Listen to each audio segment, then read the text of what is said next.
Hey guys, welcome back to Hack It Out. Got another movie review for you today. This movie review is for Guardians of the Galaxy Volume 2. Now this one, I am going to be a little bit more hesitant to give any spoilery type things because this one is a bit newer. I'll just say that I really enjoyed the first Guardians of the Galaxy movie when it came out back in 2014. It's actually one of the first movie reviews that I did on this Hack It Out channel.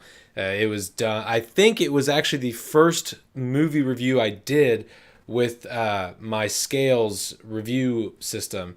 I had done Interstellar and The Hobbit, The Battle of the Five Armies. I believe I had done both of those before I had actually kind of solidified my review system with like exactly how I had my points balanced out and things like that. So it seemed like the points that I gave were really kind of randomized and not really, it didn't really make a lot of sense. But I believe the first Guardians of the Galaxy movie was the first review I did with this particular system that I've used ever since then. Guardians of the Galaxy Volume 2 picks up, pretty shortly after the first one left off.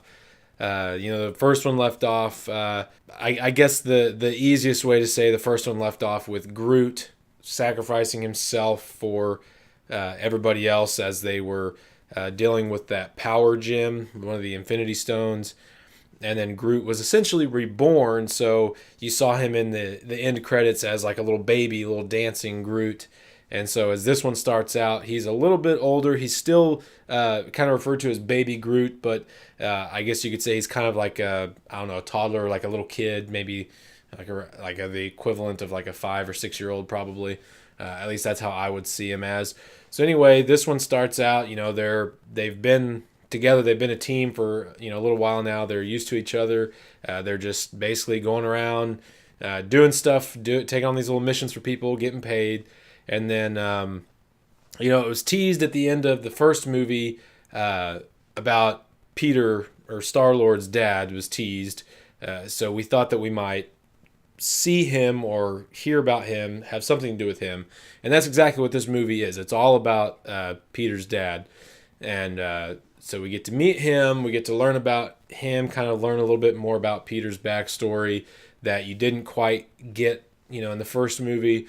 And, you really get to see a lot more of this team, kind of how they are together and how they act when all this real crazy stuff is going to go down. I mean, there was crazy stuff that happened in the first movie, but it's a little bit different in this one because, things are different. You're dealing with, on the one hand, you got to protect this little baby Groot who can't really take care of himself as well as the adult Groot could in the first movie. And then you've got all this stuff that Peter's dealing with his family. And not to mention the Guardians are kind of separated for a little while in the movie. And so, there's just a lot of stuff that's going on. But I really thought that the movie was really well put together. I felt like the story was a lot more cohesive than the first movie, especially in terms of like the villain. The first movie you had, Ronan the Destroyer, you had Thanos, you had just all this stuff kind of going on with the Infinity Stone, kind of leading on. Well, all these Avengers movies, everything from Iron Man 1 to the present, everything's leading up to the Avengers Infinity War stuff with Thanos and the Infinity Gauntlet and all these Infinity Stones. And so it was just kind of more of that, just another stone, another gauntlet, or another stone for the gauntlet, and putting the team together. Whereas this one, the team's already together, so you already know these people, and you just have all this new stuff with a new cohesive villain. I thought the story was executed a lot better, and you got to see a lot more of Yondu and the Ravagers, and it was just really well done. And I feel like I'm saying the exact same things over and over because I'm trying to be vague, because it's going to be really difficult to say anything without spoiling stuff for this movie, because there is a lot that goes on in this movie, and so there's a lot that could easily be spoiled. But you see more of Nebula. You're dealing with some Nebula and Gamora stuff with their with their relationship, which was kind of neat. You got a new character that's coming in called Mantis, and there's some really funny stuff with her in there in regards to Drax, which you probably have seen. And there was a trailer that was released that dealt with her with Drax, and Drax is definitely my favorite one of the Guardians, just because his humor is hilarious. I think he stole the show in the first movie for me, and he stole it again in this one.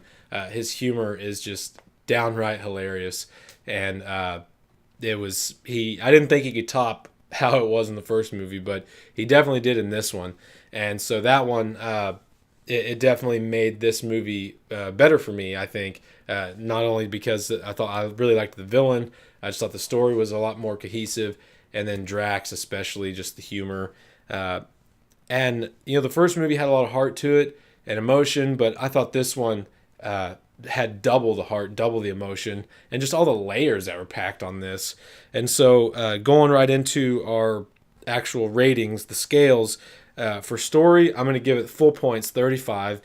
Chops, I thought all the acting, I thought everything was done really well. Accuracy, I'm going to give it full points because I feel like this movie stands true to these characters and how they have already been established thus far in this continuity. Length, I'm going to dock it just a little bit. I'm going to give it the next level down, which is 5 points, just because, not the length itself, but because the pacing I felt was off just a little bit.